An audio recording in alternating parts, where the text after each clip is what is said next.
발 더 깊이 있게 뉴스 속으로 시사인이 만드는 정치 라이브 김은재 뉴스인 12월 12일 방송 시작합니다. 안녕하세요. 저는 시사인 김은지 기자고요. 오늘은 금요일, 그래서 다시 특별한 생방송으로 돌아왔는데요. 오늘은 내란 재판에 한 발 더 깊이 있게 들어가 보겠습니다.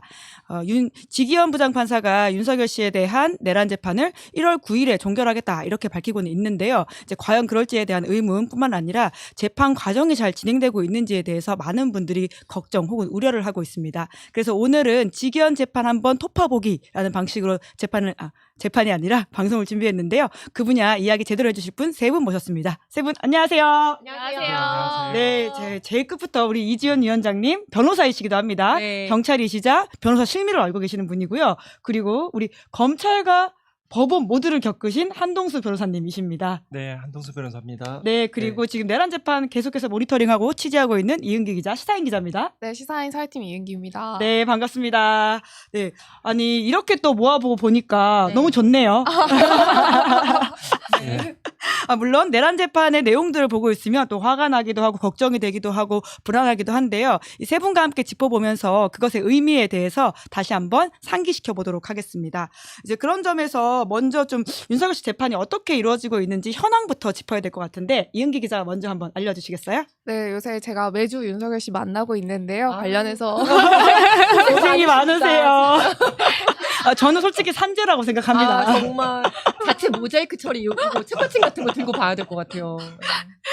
어쨌든 좀 내란 재판 관련해서 그 현황들 먼저 말씀드리면 이 지기현 재판부가 담당하고 있는 내란 관련 사건은 모두 세 가지입니다. 하나가 윤석열 씨 내란 우두머리 재판이고요. 또 다른 하나가 김용현 그리고 노상원 같은 좀 비상계엄을 전체적으로 기획하고 실행한 책임자들에 대한 재판이 있고 이 마지막으로 조지우 경찰청장처럼 이 내란에 가담했던 경찰 수뇌부들에 대한 재판이 이뤄지고 있는데 이 중 윤석열 내란 우두머리 재판 중심으로 살펴보면 이 재판은 4월 14일 1차 공판으로 시작해서 이번 주 월요일인 12월 8일에 34차 공판까지 진행이 됐습니다. 이 피고인 윤석열 씨는 7월에 재구속된 이후에 16차례 연속 재판에 나오지 않다가 10월 30일 곽종근 전 특수전사령관이 출석한 재판을 기점으로 계속해서 재판에 나오고 있는 상태고요.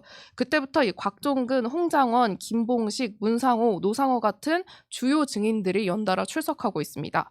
이 지기현 재판장은 1월 9일까지는 이 사건 최종 변론과 결심을 진행하겠다고 밝힌 상태인데요. 앞으로 남은 일정들 좀 말씀드리면 이 뒤에 이진우, 박안수, 조지호, 김용현 증인 신문이 12월 24일까지 잡혀 있고 이 증거 목록을 한 차례 정리한 뒤에 이 12월 29일에 이 앞서 말씀드린 이 지기현 재판부가 진행하고 있는 세 가지 사건을 병합하겠다고 밝힌 상태고요. 다만 아직 출석해야 할 증인들이 조금 더 남아 있습니다. 기일이 잡혀 있지는 않는데 한덕수 전 총리, 또 최상목 전 부총리처럼 이 국무위원들의 증인 신문도 일단 예정되어 있는 상태입니다. 네, 이렇게만 듣고 보면 1월 9일이 사실 얼마 안 남았거든요. 이거 다 할 수 있는 건가? 진짜 그때까지 결심 공판하고 2월 안에 선고를 하고 갈 수 있는 건가라는 걱정이 좀 합리적인 거 아닙니까? 어떻게 보세요, 한동수 변호사님? 네, 뭐 당초에 12월 달에 변론 종결하겠다고 하고 그러니까요. 1월 또 이제 변론 종결일에 늘어졌고 정기 인사가 2월 23일자로 있으니까요. 2월 23일이요? 네, 보통 이제 법원 인사는 예. 정기적으로 마지막 주 지법부장 이하는 그때 하니까 그 전에 이제 판결 선고가 돼야 됩니다. 뭐 예상하지 못한 변수는 생길 수가 있겠죠. 예를 들어서 피고인 신문 하겠다. 정말 그러면 또 한 기회를 더 가질 수도 있고. 예. 뭐 그렇지만 뭐 그런 변수는 있겠지만 뭐 인사전에 그 선고되는 게 원칙이고 또 그렇게 소송지휘를 하고 또 피고인 입장에서도 다른 재판부에 재판을 받는 것보다 지기현 재판부에 받는 것을 또 선호할 수도 있고.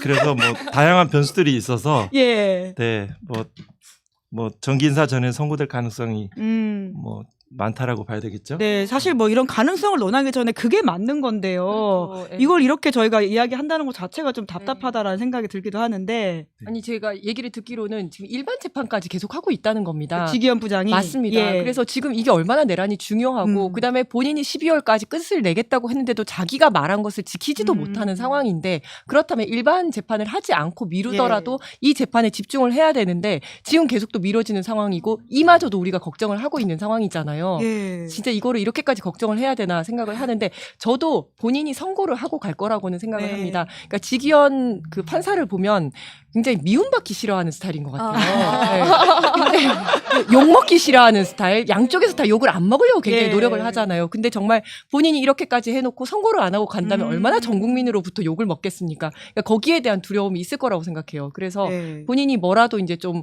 하고 갈 거다라는 생각을 합니다. 네. 제가 보면서 그러니까 재판이 좀 늦어지게 된 게 그 변호인들의 재판 지연 전략 같은 아. 것들을 네. 재판부가 용인해줬기 때문이라는 생각이 들었는데, 그러니까 변호인이 계속해서 뭐 증인이 출석하면 이게 원하는 답변이 나올 때까지 계속 질문을 하는데, 근데 지기현 재판장이 그거에 대해서 검찰 특검 측이 너무 같은 질문이 반복되는 거 아니냐 이런 식으로 뭐 항의를 하면 변호인의 신문 기법이라고 생각해서 지켜보고 있습니다. 뭐 이런 식으로 이야기를 하더라고요. 근데 제가 다른 군사법원 같은 재판부 들어가 보면 재판부가 같은 질문이 반복되면 이 제지를 하기도 하고 예. 중간중간 이게 쟁점을 정리하기도 하는데 이 지기현 재판부 같은 진행 방식이 좀 흔한가 이게 보면서 궁금했어서. 그러게요. 똑같은 내란 재판인데 군사 재판의 그 재판장은 그렇게 지휘를 한다는 거잖아요. 근데 지기현 부장이 좀 독특한 건지 아니면 보통 그렇게 할 수 있는 건지에 대해서 좀 궁금증이 드네요. 뭐 제가 아는데 유일하게 판사를 해보신 네. 분이셔가지고. 뭐 제가 뭐 저희의 이 초롱초롱한 눈빛 보이시죠, 교수님? 궁금해요. 아니, 아닙니다. 제가 뭐 많이 알지 못할 수도 있는데요. 당황시켜드려 죄송합니다. 네, 일단은 그 재판 진행 관련해서 재판 절차하고 관계 소송법에 대한 지식은 갖추고 있는 것으로 보입니다. 몰라서 그러는 것은 아니고 예를 들어서 증인 신문을 한 다음에 그 윤석열 피고인한테 증거 조사 결과에 대한 또 의견을 또 묻잖아요. 물론 장황하고 또 국민들 보시기에 거짓된 진술을 하는 것이긴 하지만 이렇게 소송 절차에 관한 숙지들은 다 이루어졌고 뭐 각종 뭐 노상원 수첩에 대한 증거 능력에 대한 고민들 네. 또 마지막에 뭐 법리에 관한 길을 열었으면 좋겠다. 이래서 소송 절차에 관한 기본적인 숙지 그런 것들은 돼 있는 것 같습니다. 다만 뭐 통상적으로 보면 그 어법이라든가 또 이렇게 민사 소송과 달리 형사 소송은 뭐 사안의 엄중함을 떠나서 그 직권주의적인 구조가 있습니다. 단순한 제3자적 심판에 그치는 것이 아니고 직권주의적 네, 어떤 의미죠? 실제 진실을 발견하기 위해서 예. 거기에서 직권으로 질문을 할 수가 있는 거죠. 우리가 예. 이모 부장에 대해서 그런 아주 핵심적인 사항에 대한 직권으로 신문을 물어보는데 이진관 부장판사. 네, 이진관 부장 헌덕수 판사. 재판에서. 네, 그런데 반면에 아주 뭐 제3자적으로 이 사안의 실체에 대해서 전혀 제3자적으로 이렇게 민사소송처럼 진행하는 모습들은 뭐 이례적이다, 뭐 재판 뭐 스타일이라고 보기에는 좀 극히 뭐 상당히 이례적이다라고는 볼 수 있을 것 같습니다. 사실 법조인 출신이 이례적이라고 말하면 굉장히 센 발언이라고 생각은 하거든요. 맞습니다. 네. 저 댓글에 임금님 귀에 캔디님께서 본인 가게 손님들 싸움 말리는 호프집 사장님이라고 너무나 정확하게 말씀해 주셨는데 정말 그런 느낌이 들어요. 아이 왜 그러세요?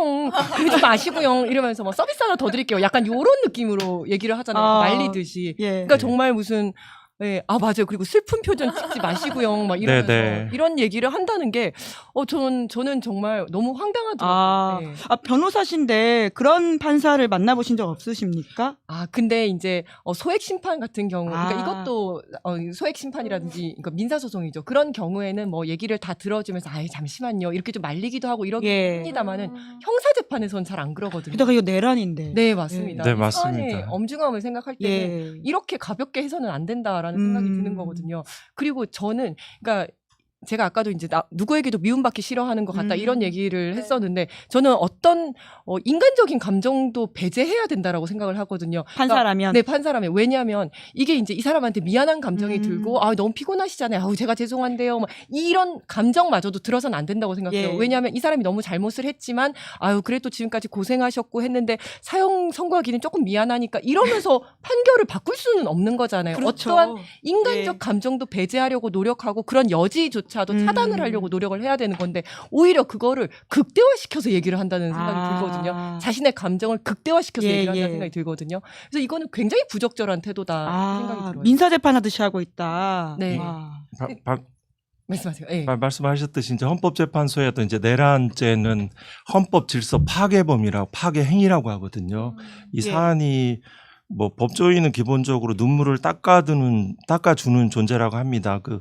그렇게 생각을 합니다. 내란죄 관련은 많은 그 헌법 질서가 민주주의가 파괴되면 많은 국민들이 뭐 전쟁의 위험에 놓일 수도 있고 독재에 대해서 예. 많은 자유를 잃을 수 있는 그 상황에서 그렇게 어떻게 제3자적 이런 태도를 취할 수 있는지 이해할 수가 없죠. 준엄한 재판 또 엄정한 재판은 예. 그렇지 않아서 그런 마땅한 공분들이 드러나지 않아서 다소 우리가 구속 취소라는 예. 그런 아주 뜻밖의 고통들을 당했기 때문에 여전히 불신과 못 믿어움들은 있는 것 같습니다. 네. 그럼 좀 디테일로 들어가 보면 좋을 것 같은데요. 그러니까 저희가 가지고 있는 우려의 어떤 본질과 현실에 대해서는 자세하게 볼수록 더 잘 보이는 것 같아요. 네. 이제 그런 차원에서 세 분이 먼저 좀 주요하게 기억나는 그 윤석열 내란 재판의 모습 혹은 뭐 지기현 재판장의 모습이라고 하는 게 있다면 뭐가 있을까요? 우리 이지은 변호사님 먼저. 저는 가장 기억에 남는 게 윤석열 피고인이 곽종근 증인에게 질문하면서 원래는 얘기하지 않으려고 했었던 10월 1일 날 한동훈 잡아라. 그럼 내가 총을 쏴서라도 뭐 죽인다. 이 얘기를 했잖아요. 저는 이게 굉장히 기억에 많이 남았었거든요. 그러니까 윤석열은 나름 빠져나가려고 머리를 쓰고 신문을 한다고 했는데 사실은 완전 잘못된 결과를 가지고 본인이 의도하지 않았던 곽종근으로부터 뭐 전혀 이제 생각에도 없었던 진술을 끄집어내게 된 거거든요. 이걸 보면 나름 머리를 되게 많이 썼어요. 처음에 너 그날 술 많이 마셨잖아. 이렇게 얘기를 합니다. 이거는 네가 술 많이 먹어서 기억 안 나잖아. 너의 진술의 신빙성을 탄핵하기 위해서 떨어뜨리기 위해서 그런 얘기를 한 거고 그리고 그날 내가 안주 가져오고 김치도 어디 고깃집에서 갖고 오고 그거 너네 주려고 냉장고에 넣어놨고 이런 얘기 막 하지 않습니까? 그러니까 막 아주 구체적이고 일관적으로 얘기를 한다는 건 내가 그거 다 기억하고 있어. 나는 기억하고 있어. 이래서 자신의 진술의 신빙성을 높이면서 그리고 내가 너네를 그렇게 생각했던 거야. 내가 이제 그런 뭐 고깃집에서 김치까지 가져와서 너네 주려고 했던 거야. 이런 어떻게 보면 인간적인 동정심 이런 거 하려고 나름 그렇게 얘기를 한 거거든요. 그런데 또 이제 그때 시국 얘기할 분위기 아니었잖아. 이러니까 이제 곽종근 사령관이 뭐 이런 얘기를 했다. 그런 거는 국정 얘기는 늘 하던 거잖아. 그러니까 이 말 자체가 되게 모순되는 거거든요. 시국 얘기는 할 분위기가 아니었는데 국정 얘기는 내가 늘 하던 거. 결국은 시국 얘기나 국정 얘기나 그렇죠. 똑같은 얘기잖아요. 예. 이런 식으로 자기가 계속 빠져나가려고 하다 보니까 참다 못하고 이제 그 한동훈 잡아와라. 내가 총 쏴서라도 죽이겠다라는 발언이 이제 나와버린 거거든요. 근데 저는 그 곽종근 사령관이 그 얘기를 하면서 저는 마음속에서 뭔가 하나가 무너졌을 거라고 생각을 해요. 왜냐하면 마지막까지 이거 하나는 지켜주려고 왔던 것 같거든요. 아무리 그래도 자기가 모시던 상관이었었고 그리고 이거는 10월 1일에 있었던 일이기 때문에 계엄 당에 있었던 것도 아니고 내가 이런 얘기는 하지 말자라고 특검 때도 얘기 안 하고 쭉 지켜왔던 거를 정말 이런 못난 모습, 윤석열의 못난 모습을 보면서 내가 저런 사람을 상관이라고 지금까지 충성을 해왔고 내가 이걸 지켜왔었나 본인에 대한 실망감 등등 때문에 그 얘기를 하면서 나는 그 마음속에서 뭐 하나가 무너졌을 거라고 생각을 해요. 그래서 그 장면을 보면서 정말 못난 윤석열과 그런 사람도 상관이라고 충성을 해왔지만 뭔가 하나가 정말 무너져 버린 그 곽종근 사령관을 보면서 되게 인상이 그게 기억이 되게 그러게요. 남았어요. 윤석열 씨가 이게 증언의 신빙성을 흔드는 방식이 말씀해주신 것처럼 모욕하고 조롱하는 건데, 그러니까 제가 취재를 하다가 이 증인석에 선 군인분을 뵌 적이 있었어요. 그래서 그분이 해주신 말씀 중에 윤석열이 말을 많이 할수록 불리할 거다라는 이야기를 맞아. 하더라고요. 왜냐하면 말씀해주신 것처럼 똑같이 그러니까 그 말을 들을수록 거짓말을 아무렇지 않게 하고, 그러니까 이 군을 전체를 모욕하는 이야기들을 계속해서 하다 보니까 이 마음에서 계속 흔들리는 것들이 있다는 거예요. 그러니까 자기가 이야기하지 않으려고 했던 것들까지 말을 하게끔 그래서 윤석열 말 많이 하면 윤석열 계속 불리해질 거다 이런 이야기를 해주시는 또 군인분이 계시더라고요. 엇보네요. 네. 맞습니다. 예. 한동수 변호사님이 좀 주요하게 봤던 장면이 있으시다면요? 뭐 다 비슷할 텐데요. 뭐 특별하게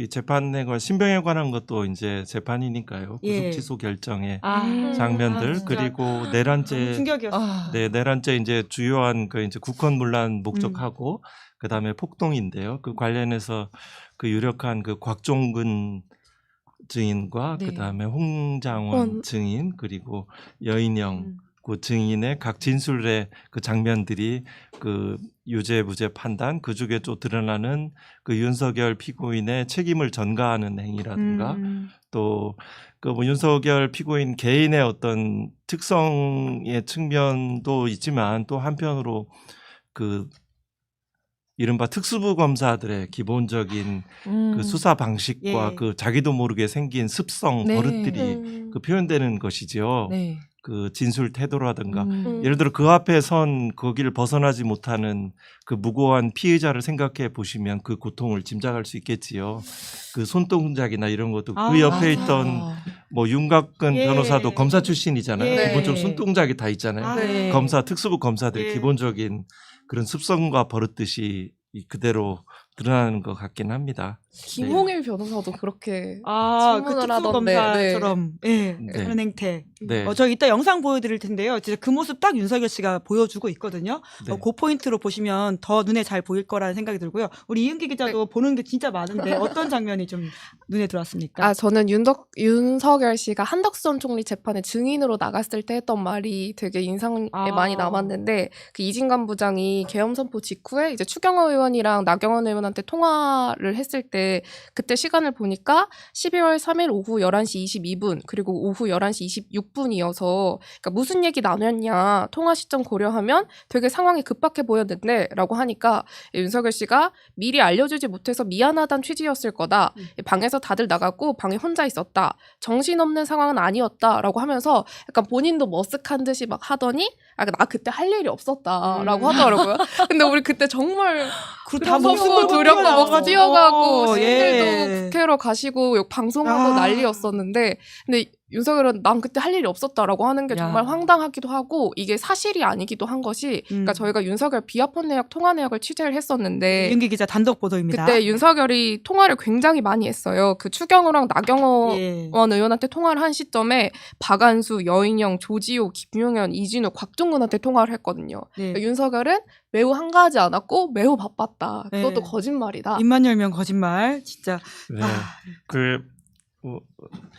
네.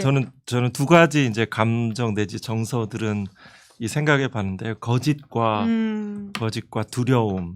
거짓은 이제 윤석열을 비롯한 각종 내란 세력들이 늘 법정에서 사용하는 그런 방식의 거짓. 그리고 그걸 극복하는 그 어떤 시민들, 우리의 일반적인 그 국민들 입장에서는 각자가 가지고 있는 그 두려움들을 극복하는 거. 예. 그 두 가지 정서들이 좀 이렇게 깊게 천착할 이 대목이라고 생각을 합니다. 네, 네. 댓글창에도 연우님께서 슈퍼챗 써주시면서 내란이고 친위 쿠데타인데 1년간 판결 하나 없다는 게 나라에 대한 실망감보다 불안감이 더 크다. 이러면 언젠가 또 일어날 것 같아. 이렇게 말씀을 해주셨는데요. 아마 이 불안감들을 저희가 같이 좀 이야기하다 보니까 참 그런 것 같다는 생각이 드는데, 저희 아까 못난 윤석열이라고 이지은 변호사님이 말씀해 주셨는데 그 모습 중에 대표적인 것도 하나 저희가 꼽아왔거든요. 같이 좀 영상을 보시면 더 상세하게 보이는 게 있으니까 그걸 보면서 같이 이야기 좀 방첩 나눠보실까요? 사령관이라는 놈이 이거 수사에 시우자도 모르고 이놈이 뭐 아무리 뭐 야전통이라 그래도 어떻게 이런 놈이 방첩 사령관 하나, 그런 생각 좀 들었죠. 그죠? 아니 이 친구가 뭐 뭘 검거하고 뭐 체포한다는데 도대체 이런 ABCD도 모르는 놈이 도대체 이런 일을 제대로 할 수 있겠나, 그런 생각 혹시 안 드셨습니까? 그런 생각 드셨죠? 예, 11월 증인도 20일입니다. 여인영 그 증인신문. 위치추적 얘기 딱 들었을 때, 야, 이거 여인영이 이놈 이거 좀 황당한 애네. 어떻게 이런 놈이 방첩사령관 하냐라는 생각이 들듯이 대통령이 도와주라는 얘기가 위치추적이었구나라고 생각이 되면, 아니 대통령도 총장까지, 검찰총장까지 지낸 사람인데 저 양반이 도대체 이런 거를 여인영이한테 시키고 여인영이가 대통령 지시받아 이런 거를 증인한테 부탁한다는 건 이게 좀 연결이 좀 잘 안 되지 않습니까? 어떻습니까? 그 당시 느낌. 예. 그러면 여인영 부담한데 사령관이 딱 걸린 독자적인 느낌. 판단으로 14명의 정치인이나 이런 사람들을 체포하려고 시도한 겁니까? 그러니까 그 얘기는 우리가 예. 지금 계속 해왔고. 그게 핵심입니다. 그러니까 그거는 뭐 근데 제가 지금 아까 홍장원 물었잖아요. 전 차장이 굉장히 이런, 담담하게 이야기하고 있죠. 위치 추적 같은 거를 하게끔 한다는 예, 게 깊은 고요함. 곰곰이 좋네요. 생각해 보면 흔들리지 좀 않죠. 좀 어색하고 좀 이상하지 않았냐는 걸 묻는 거예요, 그냥. 예. 답할까요? 예? 예. 대통령이 지시하지도 않았는데 네. 일개 군의 삼성 장군인 밤촉사령관이 이재명 야당 대표, 우원식 국회의장, 한동훈 여당 대표를 체포 구금해서 방첩사 구금시설에 구금하고 신문하겠다고 하는 거는 그러면 방첩사령관 혼자 생각이란 말씀이십니까? 아니고, 아니 그게 요지입니다. 그 요지인데 예. 그거는 이제 우리 증인의 요지고. 네. 진짜 근데 우리가 이제 저런 공통적인 분이 측면에서 이제 얘기를 대통령이었다는 하면 것 아까 자체가 얘기한 것처럼 여인영 좀 부끄럽네요. 방첩사령관도 증인한테 이런 실시간 위치 추적 부탁하는 거 보니까 이 친구 이거 좀 이상하네라는 생각이 들었으면 피고인 부하에게 책임을 전가하시는 건 아니죠? 아니 그 얘기를 예. 하는 게 지금 아니에요. 예. 정확한 명칭이죠. 네. 네, 증인 영상 보셨죠? 이 네. 영상은 2025년 아. 11월 20일 홍장원 증인이 나왔을 이제 때 특검이 피고인이 직접 반대 질문을 하고 신문을 있습니다. 하면서 질문을 했던 내용입니다. 관련해서 몇 가지 질문 드리겠습니다. 연영 사령관이 체포를 위한 위치 추적이라는 수사의 ABC도 모르는 행위를 하려고 하였다면서 마치 피고인이 지시하지 않은 일을 증인이 했다는 취지의 신문을 재판장님, 하였는데 재판장님. 증인이 이와 같은 지시도 없이 이해했습니다. 위치 추적을 하려고 끼어들고 한 있어. 잠깐만요. 예. 지금 동영상 전체적인 취지는 대통령이 윤곽근 변호사가 지시하지 급하게 않은 끼어드는 거죠? 상황을 여인영 사령관이 했다는 것이 아니라 그 말씀은 녹취서에 남겨놓겠습니다. 예, 진행하실까요? 이따 또 재반되신 분 어차피 기회가 있으니까요. 이때 편파적인 그때 말씀하셔도 진행이죠. 아, 변호인에게 저렇게 하는 재판장이 그러니까 많지 않죠. 지금 다 편파적 말씀을 주셨기 진행이다. 때문에 우리 한동수 변호사님 딱 지적하셨습니다. 그럼 짧게 예. 예. 녹취서에 남겨놓은 말씀. 야, 저는 사실 이 방첩 사령관이라는 놈이 수사의 시효자도 몰랐다라는 말을 법정에서 하는 윤석열 씨의 그 첫 마디부터 너무 PTSD가 오더라고요. 너무 힘들었어요, 진짜. 요즘 댓글창에도 사람들이 너무 힘들다라고 이야기를 하시던데요. 근데 정말 중요하게는 이러한 행태들을 지금 지기현 부장판사가 어떻게 진행을 하고 있는지 되게 중요한 포인트인데 네, 아까 네. 한동수 변호사님이 네. 편파적이다 이렇게 말씀하셨네요. 거기에서 이제 그 검사가 보통 이제 기울어진 운동장이라고 해서 일반적으로 피고인과 변호인 입장에서는 유죄 추정의 법정이 일반적인 모습입니다. 정말 재판장의 심기를 거슬리지 않게 예. 제가 뭐 질문해도 되겠습니까? 뭐 이렇게 허락을 받고 하는데 이건 그 검사가 공판관여 검사가 하는데 말 중간에 자르거나 그렇죠. 막 끼어들잖아요. 아. 그러면 저 말씀 다 듣고 얘기하십시오라든가 뭐 그렇게 하는 것들인데 바로 또 얘기하라고 하고 또 그것도 공판 조서에 또 기록도 해준다고 하잖아요. 보통 조서 기재도 잘 안 하거든요. 예. 그러니까 이 과정에서는 그 변호인이 마음껏 변론하고 있다 정말 변호인이, 그렇게 되고 있습니다. 네, 변호인이 하는 모든 말은 변호사님이 말씀해주신 것처럼 조서에 남기겠다라고 늘 하거든요. 지기현 재판장. 네, 그것도 이례적인 거구나. 그러면 아. 조서 기재 잘 안 합니다. 아, 예. 저 연우님도 방금 슈퍼챗 쏘시면서 또 질문을 추가로 주셨는데요. 녹취서에 자꾸 남긴다라는 게 어떤 효과가 있는 거냐라고 물어보시거든요. 그 녹취서는 이제 보통 녹음하니까 이제 조서 예. 뒤에다가 편철을 하긴 하는데 예. 그걸 이제 다시 쓰면 이제 조서화된 발언들은 상급심이라든가 그 재판할 때 의미가 같습니다. 예. 그 의미가 깊습니다. 그래서 그 당신의 말은 신중하게 조금 더 생각을 해서 잘 진술해라라고 아. 결국은 변호인 입장에 대해서 뭐 이렇게 경각심을 부여해서 잘 변론하라 이렇게 또 받아들일 수는 있죠. 진술 기회를 상당히 많이 주고 있네요. 그러니까 사실은 변호인 입장에서는 찍힐까봐 뭐라고 저렇게 못하거든요. 아. 못하고 가장 세게 할 수 있는 게 저기 판사님 녹취서에 남겨주십시오. 이게 아. 가장 세게 이야기할 수 있는 내용인데 지금 훨씬 더 많이 나가고 있고 그거를 정리한다는 게 지금 지기현 재판부에서 그러면 이거 기록에 남기겠다라고 먼저 얘기를 해주는 거예요. 그렇게 얘기를 하고 있는 거고 저는 일단 이걸 보면서 많은 분들이 느끼셨겠지만 윤석열의 기본적인 인성 그러니까 그 법원에서 자기 직원에게 이놈 저놈 뭐 시효자도 모르고 이런 얘기를 함부로 한다는 게 그러게요. 정말 예. 인성이 아주 천박하다라는 생각이 딱 들었고 두 번째는 이게 이제 윤석열이 이간질을 시키는 거지 않습니까? 그렇죠. 이게 이제 예. 저기서 그 여인영 앞에서 틀어질 거라고 상상도 못했겠죠. 이거 홍장원과 이 여인영을 이간질을 시키려고 하는 건데 야 여인영은 뭐 모르는 놈이잖아. 위치 추적 어떻게 그 불가능해. 근데 여인영은 뭐 모르는 놈이잖아. 그러니까 여기서 원하는 대답은 이런 걸 원했을 겁니다. 맞습니다. 여인형은 뭘 몰라서 진짜 미친놈 같아요. 이런 대답을 원했을 건데 여기에 그러면 이제 여인형 혼자서 미친놈 되고 그 윤석열과 이 홍장원은 우리는 정상적인 사람이고 빠져나가는 빠져나가려고 거예요? 예. 그렇게 하려고 한 거였었는데 예. 여기서 홍장원 전 차장은 말리지 않았죠. 음. 그러면서 그러면 여인영이 왜 시키지도 않은 그런 걸 하겠습니까? 지금 책임 미루시는 겁니까? 라고 바로 핵심을 찔러버렸죠, 정말. 그렇죠. 네, 절대 말리지 않고. 예. 근데 사실 그게 상식적이지 않습니까? 어떻게 그렇죠. 방첩사령관이 본인이 그렇게 할 수가 있겠습니까? 네, 그 정치인들을 특히나. 체포하고 구금하고 한다는 생각을 할 수가 있겠습니까? 아, 네. 홍장원 증인처럼 그렇게 볼 수도 있지만 또 한편으로는 그런 여인영의 진술 자체가 있지도 않은 거다라는 것들을 이제 얘기하고 싶었던 측면이 있죠. 예. 그때 이제 변호인이 아차 싶어서 그 윤곽근 변호사가 끼어드는 거죠. 의견과 주장을 하는 거지. 아. 그건 반대 신문이나 뭐 보충 신문은 아닌 거죠. 그 의견을 막 끼어들긴 한데 나중에 쭉 봤더니 그 여인영 이 증인이 이렇게 대체로 진술 거부권을 증언을 거부하면서 예. 이렇게 하지 않습니까? 저는 지시대로 움직이는 사람입니다. 네. 그런 취지의 네. 진술들은 바로 의미가 있는 의미가 거죠. 있죠. 그 당시에 네. 전화가 했으니까 전화대로 판단해 시간대로. 주십시오. 이거는 달리 윤석열 피고인이 나에게 그런 지시를 했다는 아주 강력한 예. 그 피고인의 우호적인 증인조차 그렇게 얘기를 하는 거죠. 음. 그러면 죄질이 아주 안 좋은 거죠. 음. 네. 예, 윤석열 씨는 결국 이 체포 지시 없었던 주장을 하고 싶었던 건데, 예. 근데 그게 여인영이 무지했기 때문에 그런 일이 발생했던 거고, 나는 체포 지시하지 않았다 이 얘기하고 싶은 건데, 근데 사실 저희가 계속 기록으로 확인할 수 있듯이 여인영, 홍장원, 조지호, 김대우, 방첩사 수사단장이 갖고 있는 모든 체포 명단이 약간의 일부만 차이가 있지 거의 대부분 일치하지 않습니까? 예. 그 명단이 일치한 명단이 있다는 것도 윤석열이 이렇게 주장하는 게 매우 무리한 주장이라는 점을 거짓말. 네. 네. 저희 앞에서 계속 이야기했는데 거짓말 계속 하고 있다. 네, 거짓말입니다. 거짓말. 네. 그리고 뭐 예, 여기서 말씀하십시오. 뭐 곽정군 이제 자유롭게 이야기가 흘러가는 것 같은데요. 예. 곽정군 쏴 죽이겠다 이런 얘기도 네. 있잖아요. 그런 말들도 이제 과거에 서울해본 관련해서 검찰총장 때 시절에도 이우락 중정부장이었나요? 그때 박정희가 청와대에 대해서 지하에서 총으로 쏴 죽였다.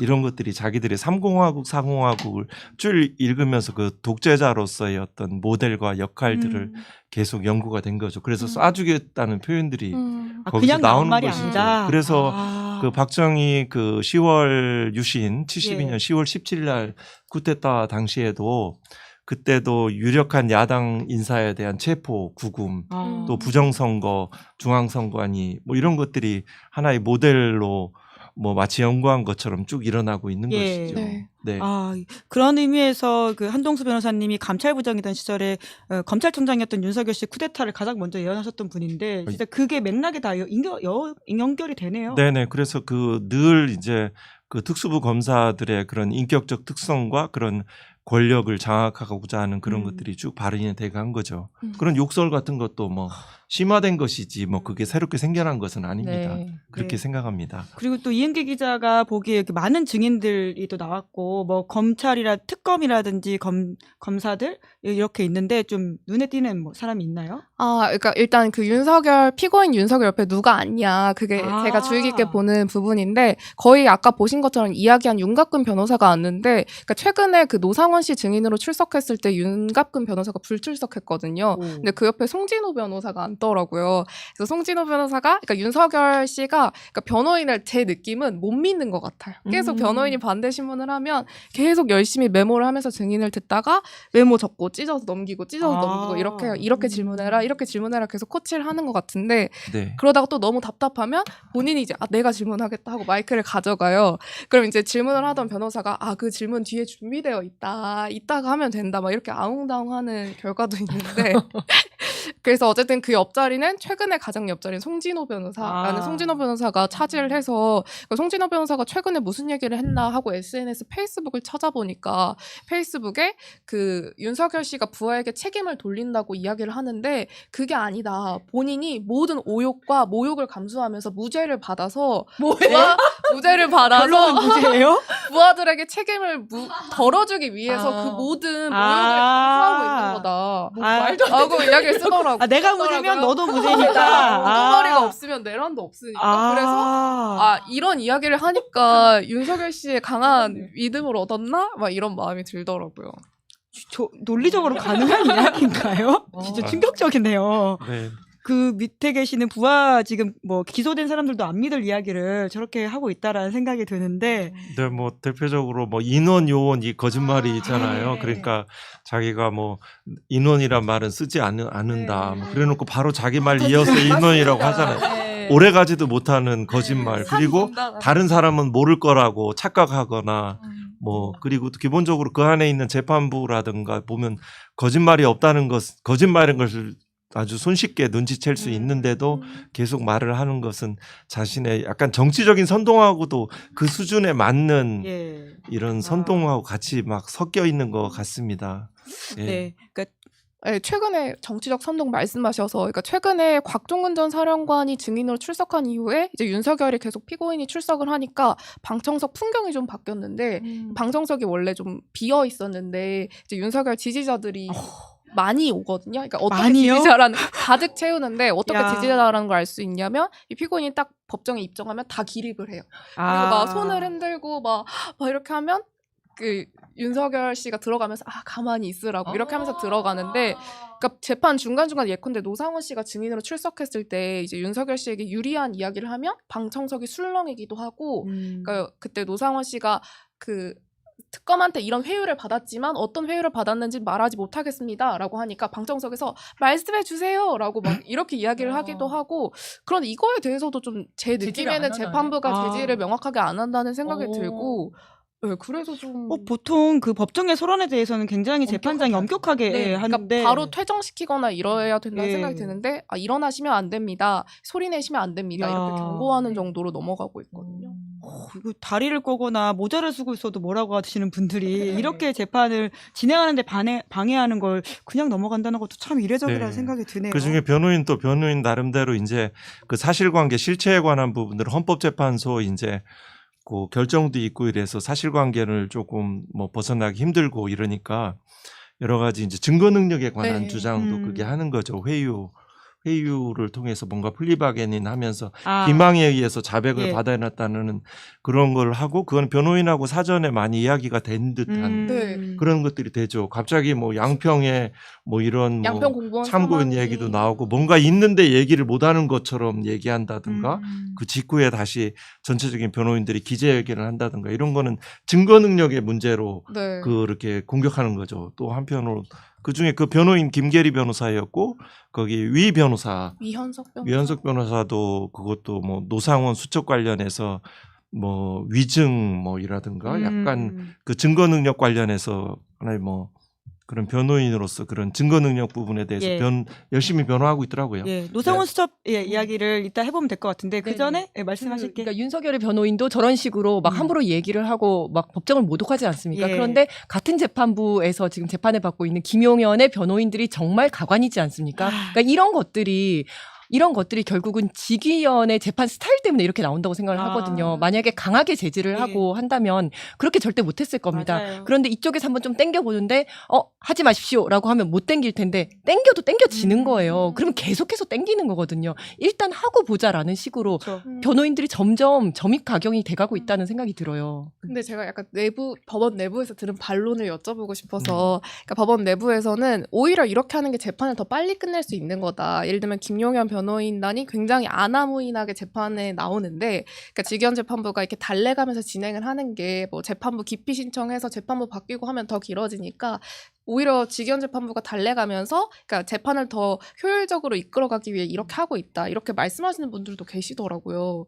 그래서 네, 이 네. 부분에 대해서는 어떻게 생각하세요? 이게 뭐 이게 더 근데 거의 윤석열이 내가 무죄면 너가 무죄니까 더 좋은 거야. 이런 이야기 같이 들리기도 하는데요.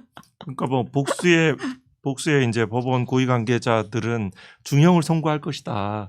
뭐 이러면서 그런 이제 전제로 이야기를 하는 믿고 거잖아요. 기다려 달라 뭐 이런 얘기를 하는데요. 이게 그렇게 결과가 아직 안 나온 방금 그런 상태에서 틈인데 좀 기본적으로 이제 믿을 사람이 아니었잖아요. 구속 구속 취소 취소 결정이라든가 네네. 어떻게 예상하지 못한 이런 것들이 발생할 수 있어서 왜 그것들 국민들이 그런 불안을 감당해내야 되지? 뭐 이런 그러게요. 생각도 네. 들기도 하고요. 제가 아까 두려움이라고 우리가 많은 불안과 두려움이 있지만 우리는 계속 극복해 가고 크게 보면 승리해 가는 과정이니까요. 조금 더 네. 그러니까 이렇게 판- 가죠. 뭐 판사는 이제 판결로 말한다고 하니까 어쨌든 과정이 이렇더라도 정말 판결이 정말 사형이 나오거나 제대로 엄중한 판결이 나온다면 그래도 이제 지금까지 욕했던 거 미안하지만 판결이 제대로 나왔으니까 하고 넘어갈 것 같아요. 우리가 그렇지만 국민한테 그 재판을 그렇게 해서 국민들한테 많은 고통과 불안을 맞습니다. 드렸던 점에 대해서는 깊이 사과를 해야죠. 국민주권주의가 맞습니다. 예, 예. 최우선의 헌법 가치인데 저 법정에 보면 누가 당신 보고 저 높은 법대에서 앉도록 누가 저렇게 하였습니까? 오. 판사는 누구길래 저기에서 온 국민의 그런 그 재판을 저렇게 진행합니까? 그 권한을 누구한테 부여받았습니까? 그래서 저도 사실은 말씀을 드리고 싶은 게 그 판사들이 옆에서 뭐 저렇게 하는 게 더 잘하는 거야. 그러니까 재판 그 내부 사람들이 그렇게 얘기한다는 거는 그거는 국민의 법관정과 굉장히 괴리된 거예요. 자기들끼리 생각할 때는 이게 그냥 늘상 하는 거기 때문에 이렇게 하는 게 뭐 더 잘 될 수도 있어라고 하는데 국민의 눈높이와는 전혀 안 맞는 거거든요. 네, 아까 그 노상원 이야기가 나왔었는데요. 그러니까 주요 증인으로서 최근에 가장 또 논란을 일으킨 사람이기도 하거든요. 저희가 그 부분도 영상으로 준비해서 보시면서 이야기를 좀 더 이어가 보도록 하겠습니다. 원래는 11월에 실제로 대수장에서 부정선거 의혹 관련 교육을 하려고 하셨다는 12월 말씀이세요? 8일 증인 신문입니다. 혼자 생각을 하고 허락을 받고 또 협조를 하고 해야 되는데 아이가 그때 무슨 좋지 않은 일이 있어서 못했어요. 그걸 가지고 뭐 계속 교육 안 했다고 그러시던데 그 나머지는 귀찮으니까 증언 거부하겠습니다. 저럴 수가 일단 있나요? 오해 소지가 있어갖고 잠깐만 정리를 좀 하고 가겠습니다. 예. 그러니까 증언 거부하실 수 있는 경우는 본인이나 본인 가족이 형사처벌 받을 만한 내용과 관련해서인데 지금 그런 취지로 증언 거부하시는 걸로 맞습니다. 재판장은 지금 그 재판부에서는 생각을 하고 지금 하고 있습니다. 근데 가끔씩 표현이 이제 아까 뭐 말씀하기가 싫어서 뭐 증언 거부한다. 그건 안 됩니다. 예. 이제 무슨 말씀이신지 알겠죠? 그런 취지로 증언 거부하는 예, 그러니까 저희가 좀 편집을 하긴 했는데요. 그러니까 저런 태도가 노상원 씨가 쭉 이어지고요. 그러다 보니까 이제 지기현 부장판사가 끼어들어서 네. 일정 부분 고지를 혹은 제가 보기엔 좀 도와준다는 느낌이 들 그렇죠. 정도의 이야기거든요. 네네. 아니 저는 이제 지기현 재판장이 매우 잘못했다라고 생각을 하는데 형사소송법상의 증언 거부를 할 수 있는 경우 두 가지입니다. 네. 첫 번째는 본인이나 가족의 형사 책임과 관련됐을 경우에 증언 거부를 할 수가 있고 두 번째는 업무상 비밀과 관련해서 할 수가 있습니다. 그거 말고 다른 경우에는 정당한 사유가 없을 경우에는 과태료 처분하도록 되어 있거든요. 네. 그래서 만약에 귀찮아서 했다 이거는 증언 거부 사유가 아니지 않습니까? 예. 그러면 똑바로 대답을 하라고 하고 그렇지 않으면 과태료 처분을 하겠다라고 고지를 하든지 해야 되는 건데 전혀 그러지 않았어요. 사유가 안 됐는데도 불구하고 네. 이거는 이 직연 재판이 혼자서 그 재판관이 혼자서 마음대로 할 수 있는 게 아니라 어떤 실체적 진실 발견과 제대로 된 처벌을 위해서 형사소송법이 증인에게 부여한 의무인 거거든요. 그러니까 그 의무를 다하도록 해야 되는 건데 지기현이라는 개인이 이거를 봐주고 말고 할 게 아닌 거거든요. 그래서 과태료 처분을 하든 아니면 경고를 하든 해서 증언을 제대로 해서 실체적 진실을 밝히도록 해야 할 의무가 재판관에게는 있는 거예요. 뭐 지금 아까 질문 나왔던 게 검찰 수사하려면 어디 해야 되냐, 부정선거 어떻게 되는지 실제 교육했냐, 왜 못했냐 이런 거를 질문을 했는데 얘기를 좀 하다 말고 귀찮아서 안 하겠습니다라고 한 거거든요. 그렇다면 이 질문에 대해서 정말 그 교육을 했는지 못했다면 자기 대신 다른 사람이 했는지 아니면 서면으로 대체했는지라는 필요한 대답을 이끌어내기 위해서 지기현 재판부는 최선을 다해야 되는 거예요. 근데 거기에 대해서 제대로 대답을 안 하는데 그 대답 안 하는 거에 대해서 본인이 변명을 만들어주고 있는 선회해주잖아요. 거거든요. 예. 네, 야. 이거 굉장히 잘못한 거죠. 뭐 제가 뭐 이렇게 그 사람을 옹호하는 것은 아니고요. 정확한 인식과 뭐 이렇게 뭐 차가운 분노 뭐 이런 것들을 한다 치면 저희 귀찮아서라는 말들은 또 이런 측면도 있을 것 같아요. 그 전에 그 대수장이라고 대한민국을 수호하는 예비역 장성들 뭐 대수천도 있죠. 천주교 다 이렇게 각종 대한민국을 수호하는 그런 단체에서 저 말은 고로 직전에 이제 아이를 잃은 거 참척의 고통의 그런 측면들이 있고 제가 뭐 홍성지원에도 근무를 해봤는데 그 서천의 그 사투리 이런 측면들도 조금 있고 그렇지만 기본적으로 저 증인은 그 모의 과정에 참여한 핵심적인 증언이잖아요. 네. 그 노상원 또 김태효 또 김주연 이렇게 국민들이 그렇게 생각하지 않지 않습니까? 왜냐하면 윤석열 피고인의 그 조직적인 두뇌를 믿지 않기 때문에 그런 것들을 굉장히 좀 핵심적이고 기본적인 진술의 신빙성이 매우 떨어지는 증언이긴 하지만 그런 측면도 있을 것 같다. 또 말씀 지적하신 대로 동의합니다. 이 정당한 증언권의 행사로 이루어지는 것은 보호를 받을 수 있지만 그렇지 않은 행위들은 또 보호를 받지 않거든요. 예를 들어서 뭐 진정성립 민정 같은 경우도 나 귀찮아서 진정성립 말 안 할게 그러면 정당한 증언 거부권 속에서 나온 것이 아니기 때문에 올바로 보호받지 못하는데 그런 측면에서 적극적으로 나서서 아무런 재판을 내가 무시당한 사실은 저런 말을 못합니다. 증인들은 그러니까 뭐 아주 그냥 또 유교적 비슷하게 감히 언의와 안전이라고 어떻게 그런 식의 심정을 가지고 증언하는 분들이 좀 오히려 더 많은데 예. 저렇게까지 하는 거에 있어서 아무런 뭐 실제 진실을 발견하고자 하는 마음 없이 아 이런 취지죠 하고 넘어가는 것들은 정말 좀 받아들이기 쉽지 않죠. 네.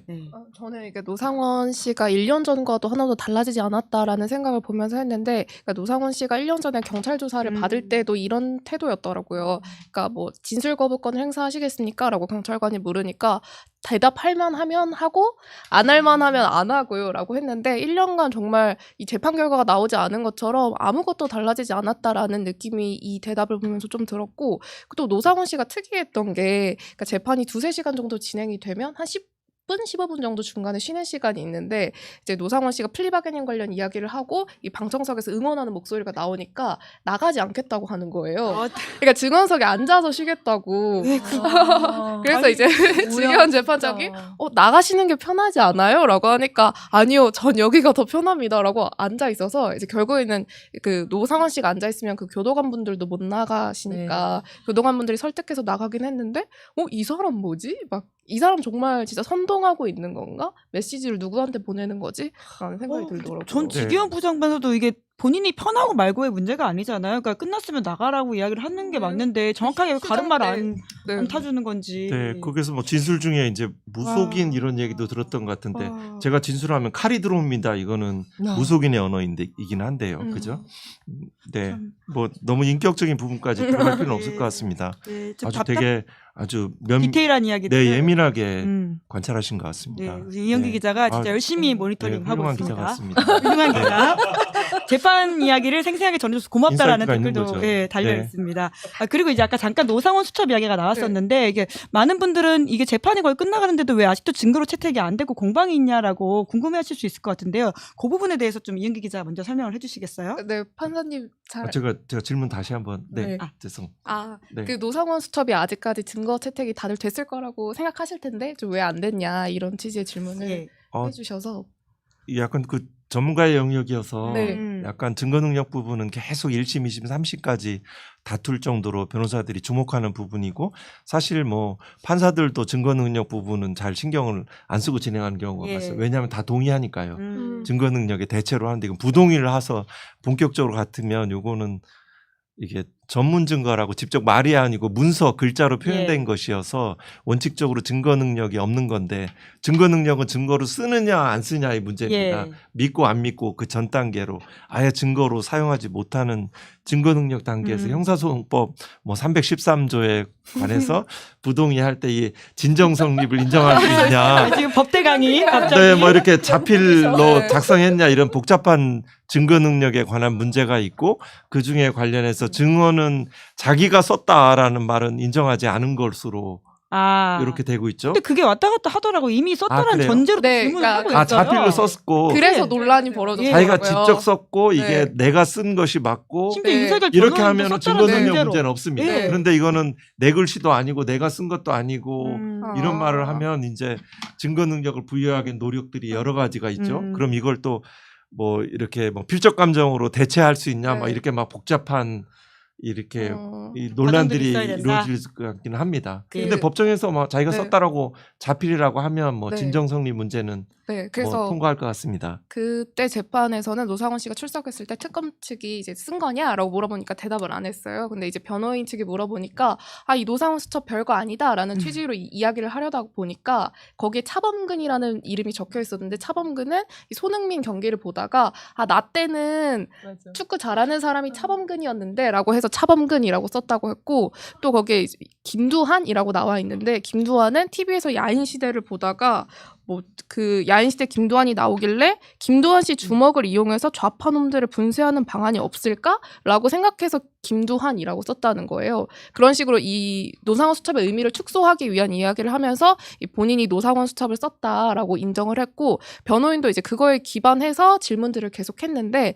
이제 판사가 증거 능력 인정할 거예요? 어떻게 할 거예요? 라고 지기현 판사가 물으니까 변호인 아니다. 우리는 부동의한다라고 하면서 우리는 썼다고 가정하고 물어본 거지 뭐 이걸 진짜 썼다고 생각하지 않는다라고 얘기를 하면서 좀 논박이 벌어졌고, 그러니까 특검 측에서 입수 경위도 명확하고 본인도 본인이 썼다고 하는데 이 이상의 진정 성립을 어떻게 하라는 거냐라고 따졌고, 이 지기현 판사가 아마도 증거로 인정해야 될 것 같다, 그럴 가능성이 높다 이렇게 이야기를 하면서 아마도 증거로 채택이 되지 않을까. 네. 그렇지만 이제 뭐 변호인은 계속 최종적인 의견이 중요하니까요. 증거를 부동의한다고 했으니까 판결서에 증거 능력에 관한 판단이 나올 겁니다. 그리고 또 안 된다 치면 뭐 증거 능력이 배척된다 하더라도 다른 유죄의 증인들이 충분히 제출된 예. 거 같고요. 또 그 부분은 또 사실심인 항소심에서 또다시 예. 증거 능력을 부여하긴 절차들을 가질 수 있죠. 네, 게다가 외환 혐의에서도 굉장히 중요한 증거이기 때문에 또 아마 다투지 않을까 싶긴 합니다. 그 노상원 수첩에 예. 대한 어떤 진지한 탐구들과 관심들이 조금 부족한 것 같아서 재판부가 그 점은 아쉽죠. 네, 뭐 네. 그러다 보니까 지기현 이제 부장판사의 재판 진행을 다시금 이야기할 수밖에 없을 것 같은데요. 뭐 이제 이 사건에서 노상원 수첩이 중요한지 모르겠다, 뭐 이런 식의 말도 하신 바가 있다고 해서 이게 사람들이 또 불안한 마음이 증폭되는 것 같은데, 영상을 또 이렇게 다양한 진행 방식들을 보여주고 있다 보니까 이 재판 진행은 무언가라고 사람들이 의아해하거든요. 보면서 좀 더 이야기를 해볼까요? 제일 중요하게 생각하는 거는 사실은 지금은 팩트 자체보다는 법리 가지고 한번 쫙 말씀하셔야 됩니다. 그래서 법리 공방 꼭 한번 하셔야 됩니다. 원래 생각이 그게 12월 말이었는데 그거는 꼭 한번 기일을 어느 정도 잡고 얘기를 할 생각이 있습니다. 어떠세요? 11월 26일. 저게 11월 20일 공판 마무리 즈음의 이야기입니다. 예. 길 정하는 거야 뭐. 예, 그러시니까 한두 분만 오시면 뭐 이경원 변호사님 가능하시면 뭐. 또 슬픈 표정 하지 마시고 그 주된 팩트 자체는 다 저 특검한테도 나왔으니까 저런 말을 한 바가 서로 있거든요. 다들 프로시니까 이럴 때일수록 더들 비타민들 드시고 힘내셔가지고 남은 기간까지 최선을 다해서 각자 공방을 해주시면은 재판부에 크게 도움이 많이 될 것 같습니다. 예, 다들 지쳐 보이시는데 오늘 늦게까지 고생들 많이 하셨습니다. 항상 검사님들, 변호사님들한테 감사하게 생각들 하고 있습니다. 저희 재판부에서. 그리고 나가시면서 우리 계장님이나 주무관님, 법정경위님한테도 항상 고맙다고 인사 좀 하고 나가주시면 저희들한테는 그게 또 힘이 많이 됩니다. 감사합니다. 이게 죄는 미워하고 사람은 미워하지 않는 건가요? 와, 저는 정말. 쓸데없는 말 자체를 섞으면 안 된다고 생각하거든요. 그러니까 정말 인간적인 감정을 다 배제를 하고 해야 된다고 생각해요. 왜냐하면 국민들이 판사한테 바라는 건 저런 게 아니거든요. 자꾸 저러니까 AI 판사 얘기가 나오는 거예요. 예. 저는 우리 헌법에는 법과 양심에 따라서 판결을 해야 된다라고 나오지만 저는 사실은 양심도 빠져야 된다고 생각해요. 저는 양심을 믿을 수가 없어요. 예. 양심이 어떻게 생겼는지, 당신 양심이 어떤지, 나는 불쌍한 사람 도와줘야 된다는 것이 나의 양심이니까 난 사형 선고하지 않겠어라고 한다면 그걸 어떻게 믿겠습니까? 저는 정말 법과 판례에 따라서 판결을 했으면 좋겠어요. 예. 예, 저런 재판 진행에 대해서는 판사 출신이시니까 어떻게 보시는지. 약간 뭐 재판의 스타일이라든가 이런 것들을 다 뭐 판사의 뭐 재량의 영역이라고 이렇게 하는 것들이 뭐 있긴 있지만 저로서는 되게 이제 점점 저런 모습들을 보니까 좀 그렇긴 한데, 말씀하신 대로 굉장히 절제된 언어들을 얘기를 해야 되죠. 예를 들어 법정에서 저런 소란들이 있으면 말 하나가 되게 무거워야죠. 예. 그냥 법정에서 그냥 재판을 중지하고 바라보기만 해도 그냥 다시 침묵의 상태로 돌아가거든요. 굳이 막 조용하세요 막 이렇게 막 하이톤으로 저렇게 하지 않아도 그만큼 재판의 그 단어 하나를 중립적이고 무게감 있고 쓰도록 하는 것이 형사법정의 그 바람직한 재판 진행 모습이긴 합니다. 네, 근데 게다가 영상으로 나간다는 걸 본인도 아시잖아요. 알면서도 근데도 저렇게 하는 거는 뭘까 좀 의아하긴 해요. 제가 그런 얘기는 들었어요. 저기 이제 판사들이 이렇게 어디 놀러 가거나 이러면 MC를 보는데 그 1등이 장동혁이 1번이었고 2등 두 번째가 지기현 판사였다는 거예요. 그래서 맨날 가서 이제 막 사회자 하면서 노래 한번 하세요 막 이런 거 했다는 거예요. 그래서 정말로 무슨 게임 진행을 하듯이 아니면 MC 예능 MC를 보듯이 이제 저게 너무 본인의 몸에 이렇게 그냥 젖어 있는 거 아닌가. 그래서 이 내란 재판도 그냥 저렇게 하는 거 아닌가 이런 생각이 들더라고요. 네, 그런 사실은 있죠. 뭐 연수원 때나 각급 법원, 수원, 대전지법, 뭐 대법원에서 그런 사회 역할들을 했죠. 송년회 때 이런 때. 송년회 때. 근데 뭐 송년회랑 우리가 뭐 재판은 그런 다르잖아요. 우리가 그런 것까지 알아야 되는지 참 그렇긴 합니다. 아니 네. 근데 이제 또 이야기하는 거를 다른 데서 보니까 이런 얘기를 또 하더라고요. 이제 변호인 측에서 시간이 없으니까 뭐 원래 주 신문 반대 신문 왔다 갔다 하면서 하게 돼 있잖아요. 그런데 변호인 측에서 주신문 쫙 하루는 주신문을 쭉 하고 그다음에 다음번 길 때 반대신문을 쭉 하면 어떠냐 이제 이렇게 얘기를 하니까 웃으면서 그러면 패를 다 보여주는 거니까 아마 이제 이런 얘기를 해요. 그런 얘기를 하면서 뭐라고 얘기를 하냐면 여기는 다 이제 뭐 오래 하신 분들이지만 뭐 예를 들어 뭐 초짜 변호사라면 모르겠지만 여기는 특히 검사들보다도 오히려 변호사 분들이 훨씬 더 백전노장이셔서 이런 표현을 하는 거예요. 그러니까 누군가가 들으면 검사들은 잘 모르지만 변호사들이 훨씬 더 잘한다라고 오해할 수 있는 그런 발언을 하는 거예요. 예. 이런 쓸데없는 얘기를 왜 하나라는 본인의 생각이 들더라고요. 심정인가요? 뭐죠? 그러니까 달래려고 하는 말인 건가? 잘 모르겠어요. 이런 쓸데없는 얘기를 왜 하나라는 생각이 들더라고요. 근데 변호사님 말씀해 주신 것 듣다가 생각난 건데 윤석열 변호인단이 재판 빨리 하겠다라고 하면서 그럼 특검 측에 주신문 사항을 미리 보내달라고 요구를 했었어요. 근데 특검 측이 이런 재판은 없다. 특검이 우리가 신문을 어떻게 할지 미리 그렇죠. 변호인단에게 네. 보내주는 경우는 없다라고 요구를 하니까 그렇게 해서 생각해낸 방법이 주신문이 길어지면 반대신문을 더 늘어지게 해서 반대신문이 다음 날까지 이어지게 하는 거예요. 네. 예를 들면 노상원 씨가 나오면 하루 만에 그 주신문과 반대신문이 끝나는 압니다. 게 아니라 주신문이 길어지게 네네 그래서 그런 기술이죠. 주신문을 다 듣고 미리 그다음 보고하는 반대신문 거죠. 결국은 그래서 이걸 맞습니다. 특검 측이 두세 차례 항의를 하니까 치팅이죠. 한번 조정을 하더라고요. 근데 이걸 진짜 재판을 진행하는 재판장이 역할이 중요한 거 아닙니까? 일단 주신문은 형사재판은 미리 제출할 그런 의무가 없습니다. 민사소송은 특별히 예. 미리 제출하고 할 수는 있지만 그렇게 하고 뭐 그럼 준비된 답변을 하게 되잖아요. 네. 그럼 특검 측에서도 또 생각을 하는 거죠. 이런 사태가 있으면 제가 주신문을 여기까지만 하고 여기에 대해서 반대신문 기일 내에 소화할 수 있는 만큼 하고 다음 또 신문을 하겠다라고 이렇게 가야 되죠. 어쩔 수 없이 그런 또 대응을 해가야 되죠. 그러면 또 재판 길이 늘어나는 거잖아요. 네, 그런 뭐 형사재판이라는 것이 또 그런 측면이 있긴 합니다. 네. 참 그런데 집중해서 많이 재판을 기일을 넣고 기본적으로 엄정한 재판 진행을 하면 저렇게 재판이 저런 모습은 생기지는 않죠. 저는 직원 재판장이 이 노상원 씨가 거짓말에 가까운 증언들을 하고 약간 재판정을 농락하고 뭐 거짓말도 하고 나갔는데 이제 재판장이 차분하게 증언해 주셔서 감사합니다 하니까 네, 그죠. 마음이 정말 좀 안 좋더라고요. 안 좋죠. 저도 그게 이제 대목이 의례적인 멘트라고 보기에는 너무 차분하게 잘 진술을 해줘서 재판에 크게 도움이 됐습니다. 뭐 그때 올리는 맞아요. 그렇게까지 분명히 위증에 가까운 신빙성이 딱 떨어진데 자기 뭐 심증을 노출할 수는 없지만 저렇게까지 진술을 해야 되나 보는 사람들 억장이 무너지겠지요. 네. 이제 그러다 보니까 대중의 신뢰가 자꾸 깎이는 것 같은데요. 근데 뭐 저 재판부도 무슨 역할을 할 겁니다. 법원 개혁에 이런 법원의 실상들 결국은 긴 역사의 장면에서 사람들은 다 도구로 쓰여진다는 생각도 좀 듭니다. 본의 아니게 사법개혁의 요정이 될 수도 있다. 네, 저런 역할들을 하고 저런 개혁 법원의 저런 사람들이구나. 우리가 사법권을 부여하는 그 원천은 무엇인가.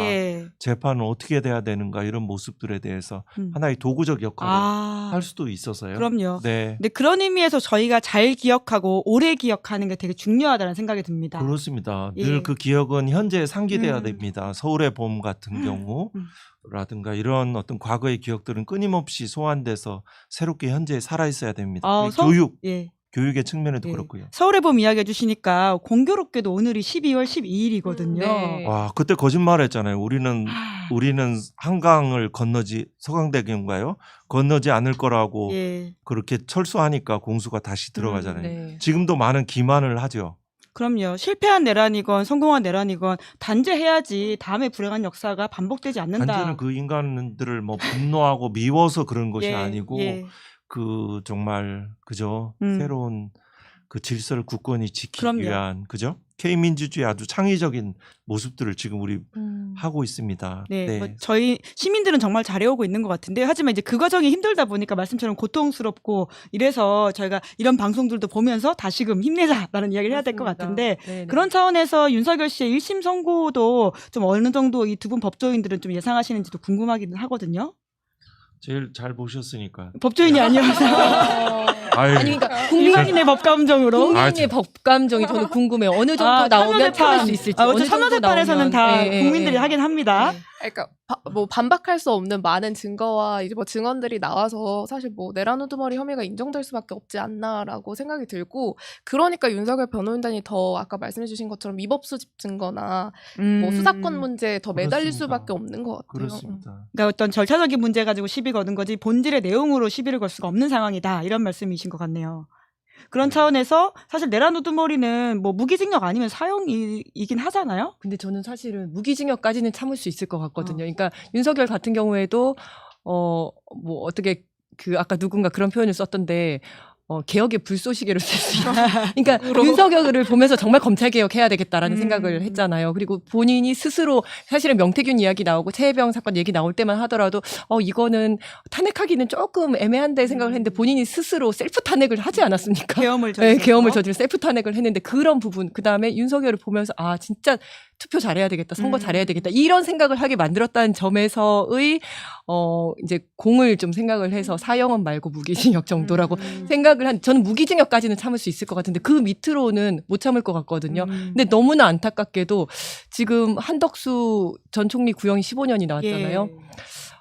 어떻게 보시는지 모르겠지만 저는 대단히 애매하게 낮게 나오지 않을까라는 생각이 조금 사실은 들어요. 그러니까 한 20년형 나오지 않을까? 그러니까 무기징역을 선택을 하고 그거를 감경을 하면 10년 이상 50년 이하 20년형이 나올 수 네네 있다. 한 20년형 정도. 그러니까 그래서 내란 전담 재판부가 가야 된다고 생각을 하는데 굉장히 애매하게 낮게 나올 것 같다는 굉장히 불길한 예감이 우리 듭니다. 이지은 변호사님이 틀리길 바라는 마음과 저는 진짜 있잖아요. 저는 그 MBTI가 F여가지고요. 무조건 희망하는 대로 얘기했거든요. 네. 그래서 뭐 한덕수 나올 거예요. 추경호 나올 거예요. 그 영장 나올 거예요. 그다음에 박성재 영장 나올 거예요. 했는데 지금 다 틀렸거든요. 그래서 이번에는 되게 틀리길 스스로 바라시는 거예요. T적인 생각으로 그래요? 이거 해보면 T적 생각이에요? 이것도 틀리길 바라면서 하시는 말씀 아니고요. 왠지 막 20년 이 정도 20년 25년 이렇게 나올 것 같은 불길한 예감이 듭니다. 열심히 그- 감시해야 되겠네요. 개인적인 부분하고 이제 객관적인 부분하고 분리해서 말씀드리면 저는 약간 예전에 그 내란 특검 후보자로 됐던 적이 내란 있었어요. 특검 이제 막 지금까지 이렇게 했는데 또 다시 또 역할을 맡으시라는 건가 해서 그렇지만 거절할 수 없으니까 이렇게 진행돼서 이제 어떻게 보면 개인적으로는 안 된 것은 잘 된 것이죠. 그런데 그때 저는 사형 폐지론의 그런 것들을 나의 양심의 영역으로 하는데 내가 특검이 되면 요 사안 자체는 사형을 구형할 수밖에 없겠다라고 했었죠. 그리고 뭐 그 재판부의 성격에 따라서 무기징역 뭐 이런 게 적정한 양형이라고 생각하죠. 왜냐하면 역사와 국민과 한국을 사랑하기 때문에 중형을 선고해야죠. 근데 제가 좀 역사를 얘기하면 좀 약간 감정의 선을 늘 건드리더라고요. 근데 뭐 좀 또 지나가겠지요. 근데 이제 객관적으로 보면 지금 이제 재판은 길죠. 중앙도 있고 또 서울 고등법원도 있고 또 대법원도 있죠. 그러면 보수적인 성향이 상대적으로 더 그러니까 최종적인 양형은 이제 요거는 아주 뭐 사형 무기면 대법원까지도 갈 수도 있고요. 그 양형 무당도 이제 상고심의 대상이 되니까 그러면 상대적으로 일반적인 인적 구성이라든가 이런 성향들이 서울 고등법원이 또 중앙보다 더 보수적이고 특정 재판부를 말하는 게 아니고요. 또 그리고 현재 그 대법원의 인적 구성은 윤석열 피고인이 그 임명한 대법관이 다수이고 또 법원 행정처 출신의 어떤 관료적 성향 대법관이 다수이어서 긴 길로 가면 또 어떻게 예상하지 못한 뜻밖의 뭐 증거 능력 문제로 또 파기될 수도 있고 뭐 그래서 그 과정에서 여러 가지 이제 그래서 대법원장의 제왕적 인사권의 문제 또 특별재판부의 뭐 내란 재판부의 이런 것들이 얘기들이 좀 대법관 증언의 문제 이런 것들이 논의되고 있는 것입니다. 그게 과제입니다. 우리는 뭐 1심 뭐 무기가 낮다 해서 환호하거나 또 뭐 징역 뭐 10년이 나타났다고 해서 막 극단적인 낙심하거나 할 필요는 없을 것 같습니다. 쭉 가는 거죠. 아, 끝까지 봐야 된다. 네, 오히려 더 정의는- 윗단계가 위험할 수 있다. 네, 더 아. 위험하다고 봅니다. 정의는 늘 실현해가는 과정입니다. 우리가 할 수 있는 만큼 생업에서 기쁘게 잘 지내시면서. 아, 네. 고백 109님께서도 계엄 이전에는 뉴스란 걸 보고 산 적이 없는데 지금은 뉴스, 유튜브, 시사인까지 다 챙겨보고 있다. 정신 똑바로 차리고 살려고요. 이렇게 말씀해주고 계시는데요. 그러니까 이 내란 1년이 지났음에도 이 상황이 제대로 맺어지어지지 않고 있다는 것에 대한 시민들의 어떤 불안감에 대해서 여기 계신 세 분이 한 말씀씩 해주시는 것으로 오늘 방송을 마무리하면 좋을 것 같다는 생각이 들긴 합니다. 우리 이진 위원장님 아니면 이은기 기자 먼저 할까요? 아, 저는 그 김은지 기자님이 오늘 재판 같이 하자고 하셨을 때 엄청 반가웠는데 제가 매주 이제 재판에 가서 윤석열 씨를 만나고 있지만 그러니까 윤석열 씨와 그 김용현의 그 망상과 같은 일도 되게 문제적이지만 아, 군 내부가 이래서 공직사회가 이래서 이 말도 안 되는 계엄이 일어났구나. 이걸 잘 기록하고 보여줘야겠다라는 생각이 들었고 그러니까 그 기사뿐만 아니라 오늘 여러분들을 만나면서 이 얘기를 할 수 있어서 되게 좋았고 앞으로도 잘 전하겠다라는 약속을 드립니다. 이야, 진짜 든든합니다. 네. 아니 정말 저 이제 일부에서 뭐 이런 얘기를 하지 않습니까? 내란몰이가 지겹다. 근데 지겨워져서는 안 된다고 생각을 하고 지겹다고 하는 순간 그리고 이게 잊혀지는 순간 내란은 다시 또 벌어질 거라고 생각을 하거든요. 그러니까 우리가 친이를 제대로 청산하지 못해서 그 우리가 후손들이 얼마나 그 고통을 받았습니까? 근데 우리가 윤석열이라는 사람의 등장을 막지는 못했지만 적어도 지금 이렇게 내란이 벌어졌고 그렇다면 우리가 지금 이제 이 내란을 막는 것은 우리가 후손에 대한 우리의 역할이자 임무라고 생각을 하거든요. 의무라고 생각을 하거든요. 우리가 하지 못한다면 이거는 다시 후손들에게 엄청난 후과를 남기는 거다. 그래서 정말 역사적인 책무를 가지고 이 내란 청산을 해야 된다라고 생각을 하고요. 지금 그래서 이것뿐만 아니라 저는 이제 이 지금 법적인 형법적인 이런 것들이 끝나면 저는 역사적인 좀 책임도 좀 지어야 된다라고 생각을 하는데 지금 이 내란을 내란이라고 표현하지 않고 뭐 합법적인 계엄이라고 한다든지 아니면 그 피해자들을 뭐 비난하고 조롱하고 하는 것들 이런 것들에 대해서도 다 처벌을 해야 된다고 생각을 합니다. 지금 뭐 독일에서도 그렇고 독일에서 홀로코스트를 뭐 부인한다든지 아니면 피해자를 조롱하고 하는 것들에 대해서 다 처벌을 하고 있거든요. 그렇게 해야지만 역사가 제대로 갈 수 있다고 생각을 하고 그러니까 이것이 끝나면 그 이후에 특별법 같은 걸 정해서 그런 과정까지도 교육을 하는 과정까지도 계속 나아가야 된다 이렇게 생각을 합니다. 네, 임금님께 캔디님도 비슷한 의견 주셨는데요. 방송 나와서 내란몰이 지겹다 이런 이야기 하시는 사람들 반성하라고 이야기하고 계시네요. 자, 우리 한동수 변호사님. 네, 뭐 저 너머로 되게 이렇게 많은 국민들이 함께 하시는 것 같습니다. 뭐 사랑하고 존경하는 국민들께 또 각자 또 맡은 자리에서 또 하실 만큼 하시고 또 이렇게 많은 또 K민주주의의 창조적 발현에 또 우리 민족의 해방 그 많은 그 부정의함 불의함들로부터 해방되고 또 많은 가치들을 이뤄나갈 수 있는 길에 함께 하시고 그 과정에서 많은 위로와 연대와 아 사람이 이런 것이구나 또 우리가 해야 될 뜻은 이것이구나 이런 것들을 함께 지금 경험하고 있는 그런 뭐 위대한 순간 이런 생각도 듭니다. 너무 걱정하거나 두려워하지 마시고 또 자기의 작은 견해 차이로 서로 이렇게 또 하시지 않을 것이라고 믿습니다. 우리의 힘들은 광장과 현장에 있다라고 믿습니다. 네. 네. 아, 너무 추상적인 아니요, 추상적인 너무 이야기를 했네요. 큰 위로가 되었습니다. 큰 위로가 죄송합니다. 되었고요. 세 분 덕분에 좀 다시금 더 힘을 얻게 된 것 같다라는 생각이 들어가지고요. 오늘 방송 정말 좋았습니다. 세 분 감사합니다. 감사합니다. 네, 네. 저는